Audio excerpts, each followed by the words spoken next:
주시는 은혜가 이 시간 우리 가운데 풍성하기를 소망합니다. 아멘. 성도님들께서는 마지막 때라는 이 말을 들으면 어떤 감정이 드십니까? 어떤 기분 드십니까? 두려움인가요? 불안함입니까? 아니면은 설렘과 기대함이 있으신지요? 오늘 본문에서 바울은 주의 날을 밤의 공포가 아니라 낮의 확신이다, 그렇게 표현하고 있습니다. 그렇게 바라보라고 합니다. 그 비결이 우리가 누구인가, 하나님이 우리를 어떤 존재로 부르셨는지 그곳에 있다, 그렇게 말씀하고 있습니다. 오늘 말씀 가운데 우리의 참된 정체성을 다시 한번 발견하게 되는 시간 되기를, 또 그 우리를 부르신 모습에 걸맞는 그러한 모습으로 살아가기로 결단하는 그러한 시간이 되게 하시기를 소망합니다.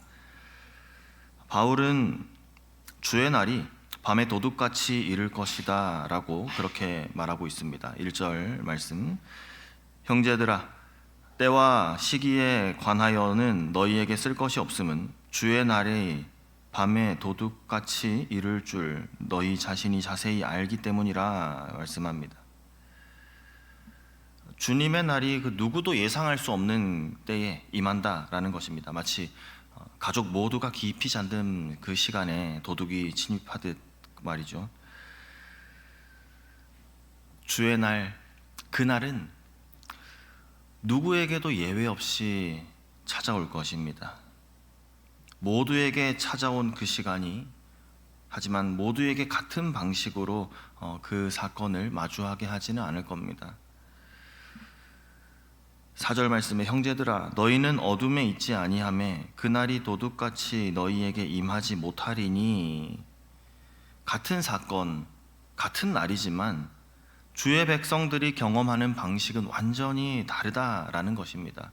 왜 그렇습니까? 5절 말씀에 너희는 다 빛의 아들이요 낮의 아들이라, 우리가 밤이나 어둠에 속하지 아니하나니, 우리가 어떤 존재인지, 우리의 정체성이 무엇인지에 대한 선언의 말씀입니다.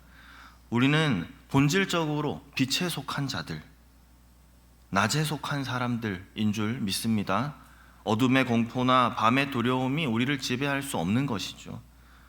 모두에게 주의 날이 도둑같이 임할 것입니다. 그날 그 사건을 어떤 모습으로 받아들이게 될지는 우리의 정체성이 결정한다는 것입니다.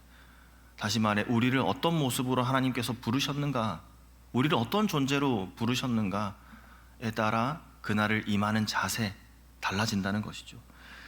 하나님께서 우리를 빛의 자녀로 부르셨습니다. 빛에 속한 우리가 두려움이 아니라 영광 가운데 그날을 맞이하게 하실 줄 믿습니다. 아멘. 이러한 정체성을 가진 우리에게 주어진 명령이 그 말씀 가운데 계속해서 이어집니다. 6절 말씀에 그러므로 우리는 다른 이들과 같이 자지 말고 오직 깨어 정신을 차릴지라. 정신을 차리다라는 이 표현이 그저 잠에서 깨어있는 상태를 표현하는 것뿐 아니라 술에 취하지 않은 맑은 정신 상태로 아주 명료한 분별력을 가진 상태로 있는 것을 뜻합니다. 마치 나이트 근무를 서는 우리 간호사들처럼요, 감정적인 요동함 없이 아주 훈련된 루틴에 따라서 냉철하게 상황을 판단하고 대처하는 그러한 모습이라 생각할 수 있겠습니다. 본문이 말씀하는 깨어있음이란 이런 영적인 습관, 또 준비된 자세를 뜻하는 것이죠.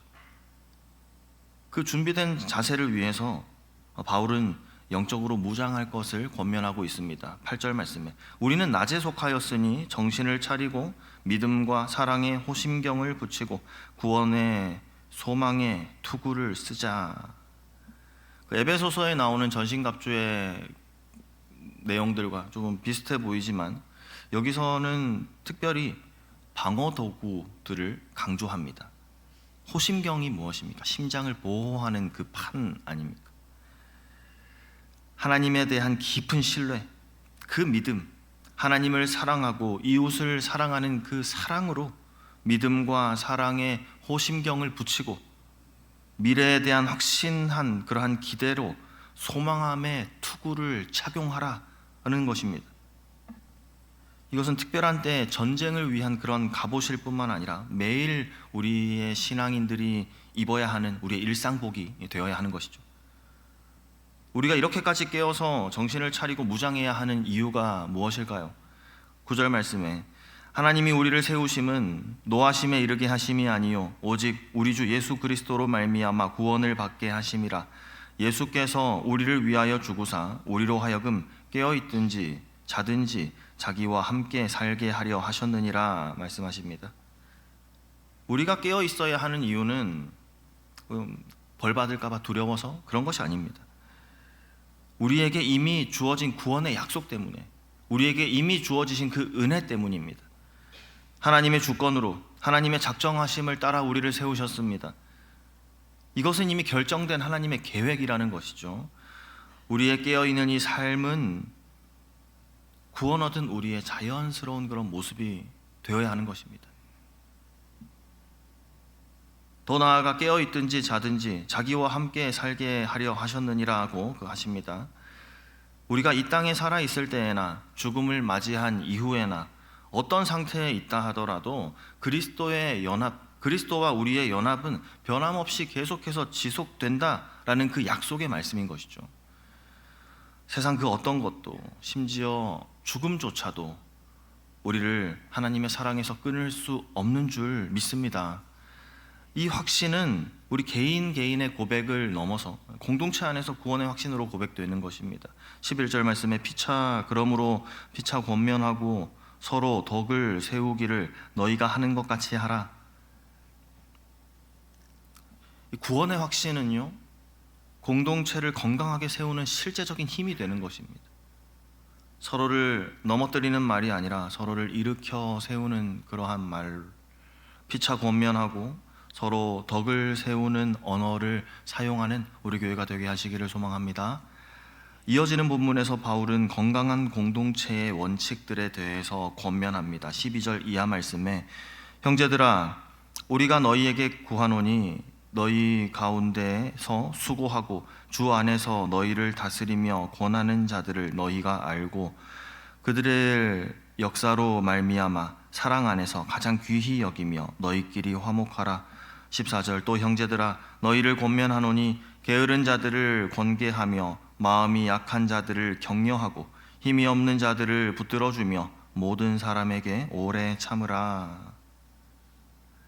공동체 안에서 지도자의 수고와 역사를 구체적으로 알아주고 인정하며 동시에 너희끼리 화목하라, 서로 존중하고 화목한 공동체를 이루기 위해 함께 힘쓰라 권면하는 것입니다.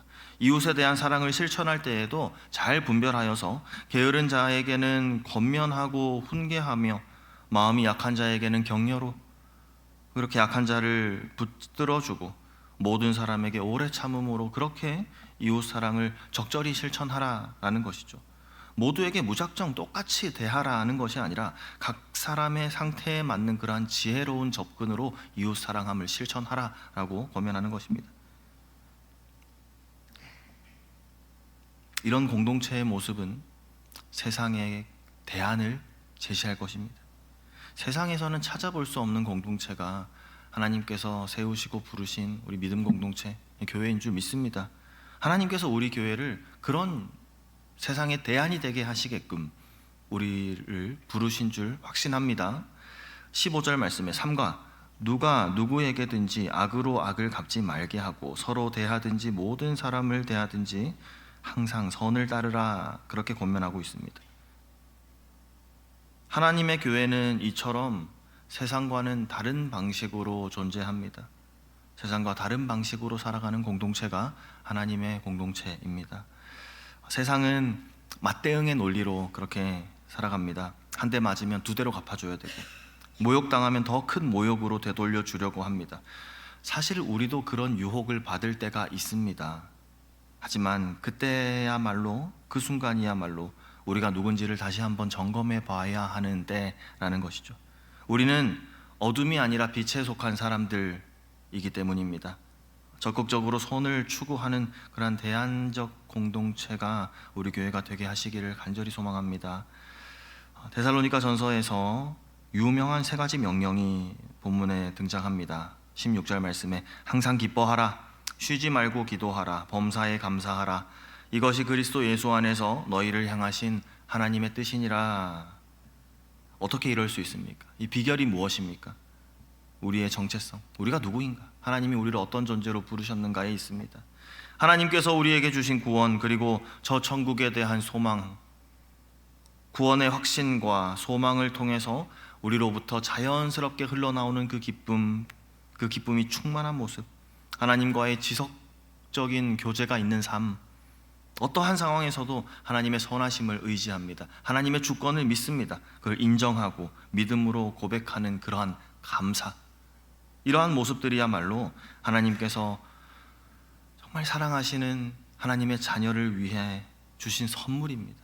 축복의 삶을 살아가는 비결로 주신 말씀이 이 말씀인 줄 우리가 믿습니다. 억지로 만들어내는 감정이 아니라 우리의 신앙적 그 정체성, 그 속에서 자연스럽게 흘러나오는 삶의 방식, 삶의 방향성인 것이죠. 바울이 확신 가운데 이렇게 권면하는 근거는 우리를 누가 부르셨는가, 우리를 거룩하게 하시는 분이 누구신가, 끝까지 지키시는 신실하신 하나님이시다. 그 하나님께서 이 모든 것을 우리 가운데 이루실 것이다. 그렇기 때문에 바울이 이렇게 확신 가운데 권면하는 것입니다. 23절 말씀에 평강의 하나님이 친히 너희를 온전히 거룩하게 하시고 또 너희의 온 영과 혼과 몸이 우리 주 예수 그리스도께서 강림하실 때에 흠없게 보존되기를 원하노라. 너희를 부르시는 이는 미쁘시니 그가 또한 이루시리라. 이렇게 말씀을 묵상하다 보면 우리가 우리 스스로에 대해서 가지고 있는 기대가 있습니다. 그런데 하나님께서 우리를 향해 가지신 그 기대는 참 내가 나 자신에 대해 가지고 있는 그 기대와 비교할 수 없을 만큼 크시구나. 하나님 나를 이렇게 큰 존재로 기대하시는구나 라는 그 사실을 발견하게 되는 것이죠. 하나님 정말로 우리를 기대하십니다. 하지만 하나님의 기대가, 하나님 나에게 거는 그 기대, 나에게 가진 그 기대가 너무 부담스럽게 우리에게 다가오지 않는 이유는 그 기대를 우리 삶 속에서 가능하게 하시는 분, 그분 역시 우리 하나님이시기 때문에 그렇습니다. 오늘도 주님 안에서 그렇게 아름답게 지어져가는 거룩한 성도의 삶이 되게 하시기를, 우리 교회가 세상 가운데 대안을 제시하는 그러한 교회가 되게 하시기를, 기대함 가운데 이루시는 그 하나님을 신뢰하는 우리의 삶이 되게 하시기를 간절히 소망합니다. 아멘. 함께 기도하겠습니다.